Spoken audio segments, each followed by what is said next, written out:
आप देख रहे हैं जनता का, मैं हूं MS निर्मल। लोकसभा चुनाव का डंका बज चुका है और हम लोकसभा चुनाव में लोगों की राय जान रहे हैं। लोगों का मन क्या है, लोग क्या सोच रहे हैं इस चुनाव को लेकर के। मुद्दे बहुत सारे हैं, महंगाई है, भ्रष्टाचार है, बेरोजगारी है, किसानों की आय है और किसानों के बहुत सारे प्रधानमंत्री जी गिनवा रहे हैं, बहुत सारे फायदे किसानों के लिए किए हैं। 400 पार का मुद्दा भी है, राम मंदिर भी है।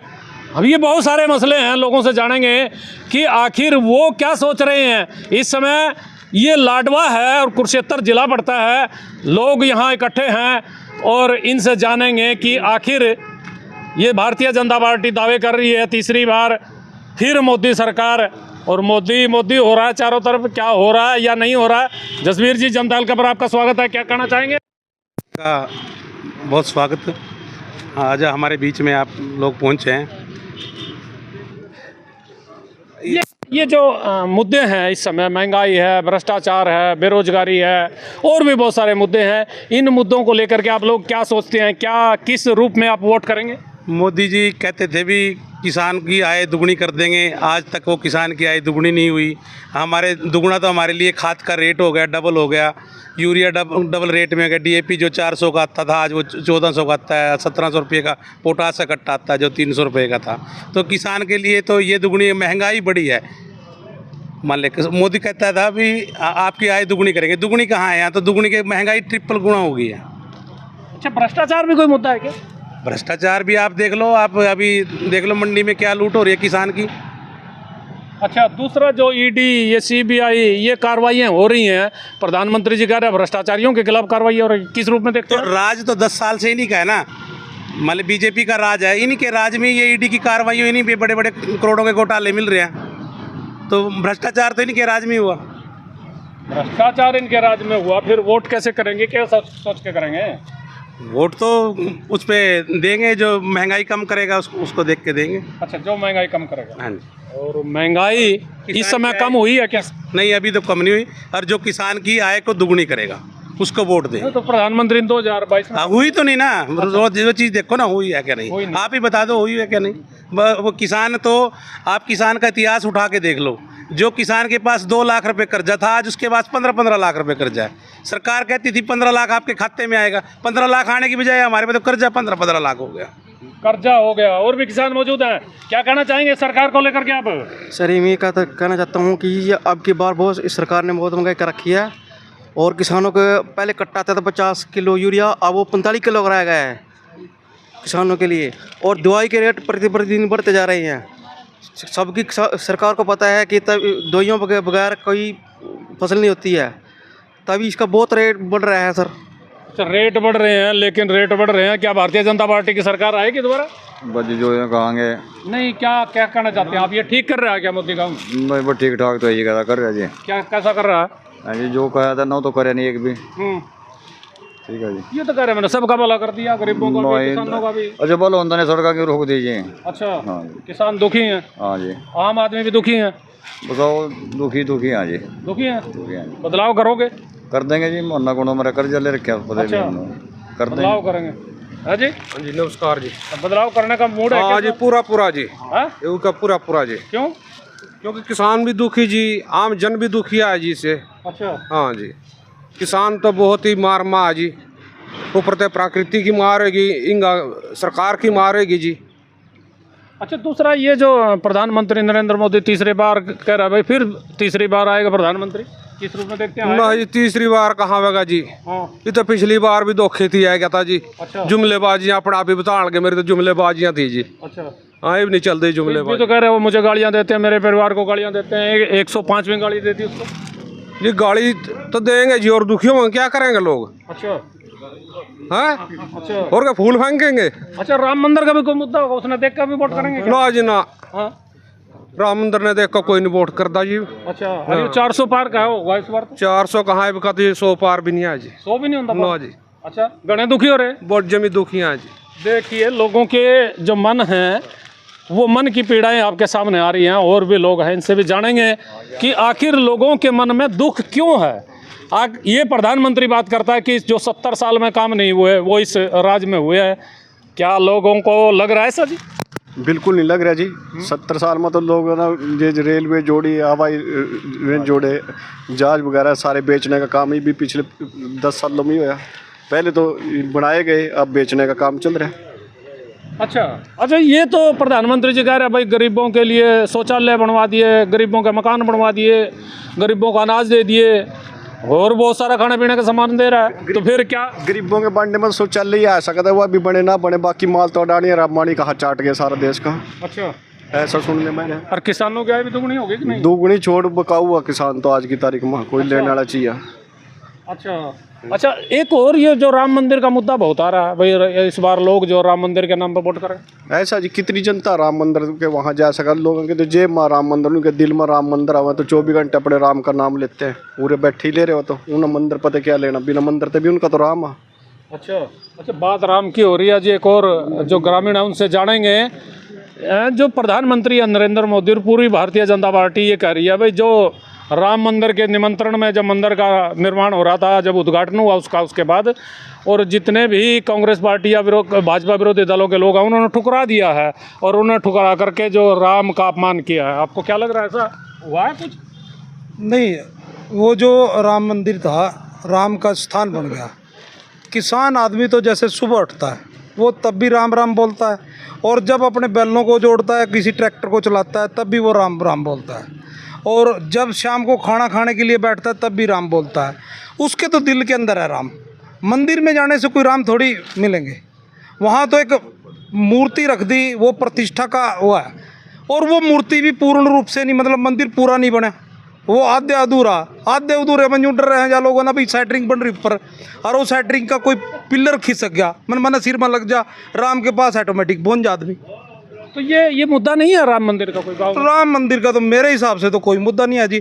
कोई ये विकास का नहीं है। लोगों को क्या चाहिए भाई, जैसे मेरे 4 बच्चे हैं, उनमें से कम 2 को नौकरी मिले, सरकारी नहीं मिले, प्राइवेट मिले, ताकि मेरे ये आपकी बात आ रही है। बेरोजगारी भी कोई मुद्दा रहेगा इस बार वोट करते वक्त? बेरोजगारी तो मेन मुद्दा है जी। अब खाली पेट तो भजन भी नहीं होता, उसके लिए भी मतलब पेट संतुष्ट होना चाहिए, नहीं तो आदमी का ध्यान भटका रहा भाई मैं उससे रोटी छीन लूँ, राजेश से रोटी छीन लूँ।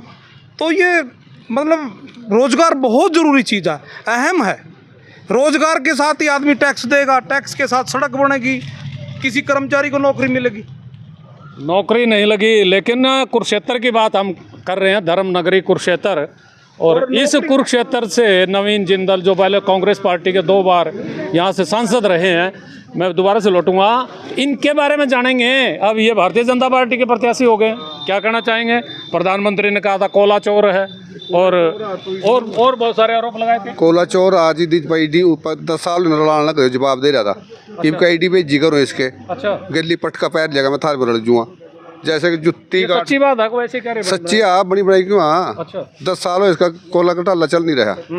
एक जुत्ती काटने वाला बैठा, उस पर ईडी आई, कहा भाई तो चोर बना रखी कुछ भी हो। वो अंदर गया करो, बीजेपी का पटका पैर लिया। तो नवीन जिंदल पे बात कर रहा हूँ। नवीन जिंदल को यहाँ किस रूप में देख रहे हैं लोग? कोले का टाला, इसको वोट नहीं मिलेगी। इसने यहाँ लाडवे में आन का अपनी रैली करी थी, 20-30 आदमी थे इसके वर्कर ही थे, वो सब कोई आदमी नहीं था। अच्छा, अब के इसको कोई वोट नहीं देने का। अच्छा बस। अच्छा, और एक चीज़ और भी, ये 400 पार की बात कर रहे हैं प्रधानमंत्री जी। 400 पार तो इनका 150 पार आए। जो किसान की, मजदूर की आवाज़ सुनेगा, युवा की सुनेगा, अपने रोजगार लेगा, उसकी 400 पार होगी। अच्छा, हाँ जी। तो और ये जो एक तरफ ये कहता है भाई, ये जो लोग, एक आरोप लग रहा है भाई, जो विरोधी दलों के लोग हैं, सिर्फ उन्हीं के खिलाफ कार्रवाई हो रही है भ्रष्टाचार के नाम पर, कुछ ऐसा आप लोगों को लगा? हाँ, यह तो ही रही। फिर जो खिलाफ पार्टी मानते उन पर ईडी भेज जाएंगे। प्रधानमंत्री तो कह रहे हैं सिर्फ भ्रष्टाचारियों के खिलाफ कार्रवाई। भ्रष्टाचारी हैं, भ्रष्टाचार नहीं बैठे खुद। खट्टर मोदी भ्रष्टाचारों में नहीं आ, ये भ्रष्टाचारी हैं। इन तो ईमानदार आप इन पैडी भेज दो ना। आप इन पैडी भेज का दिखाओ। आप बताइए, कुछ नहीं तो बाबे हैं। हाँ, बाबे पर तो रुपये ही है सबसे ज्यादा। अच्छा, किसी मंदिर में देख लो, किसी गुरुद्वारे में उसमें देख लो, संस्था में किसी में। ये तो यूँ कह रहे भाई, सबसे बड़े संत हम ही हैं, धर्मात्मा हम ही हैं, सबसे बड़े सेवाकार हम हैं। संत तो एक चौकीदार है वो। संत आ फिर यूँ गद्दी का सिर क्यों रहा? गद्दी को ले रहा यूँ। संत तो मंदिर में बैठ जा, कहीं वहाँ संत वहाँ दिखा, कहीं जंगल में बैठ जाओ आंखा मीच का। संत तो आ जो कुर्सी की लालच में बैठे हो, संत कहाँ तो गया? इस बार को बदलाव के मूड में है क्या? हाँ जी, बदलेंगे बिल्कुल। किसको ले आएंगे? किसको, जो कि किसान की मजदूर की आवाज़ सुनेगा उसको ले आएंगे, हमारा तो ये मुद्दा। और मोदी को ले जाने मोदी को नहीं जानते पक्का। पक्का कोई रायता रखा या किसी ने पका नहीं रैब बकाना क्यों रह तक रखे मैं तो अच्छा बस वो एरिया फिरते चाह कुछ कर लियो हैं एरिया फिरते कुछ कर लियो। अच्छा अच्छा, एक चीज़ और भी आपने बड़ी बात करी है, एक और साथी हैं इनसे जानेंगे। एक चीज़ बताइए, ये कहते हैं मशीनों में कुछ गड़बड़ कर रखी है ना, इसलिए जीतते हैं भारतीय जनता पार्टी। हाँ जी, मशीन में तो 100% हेरा फेरी है, क्योंकि वो एक इलेक्ट्रिक डिवाइस है। इलेक्ट्रिक डिवाइस को आदमी ही बनाता है, जैसे वो कमांड देगा उसको वो वैसे ही कार्य करेगा। और जिन राज्यों में कांग्रेस की सरकार है वहाँ फिर हेरा फेरी नहीं हुई है क्या?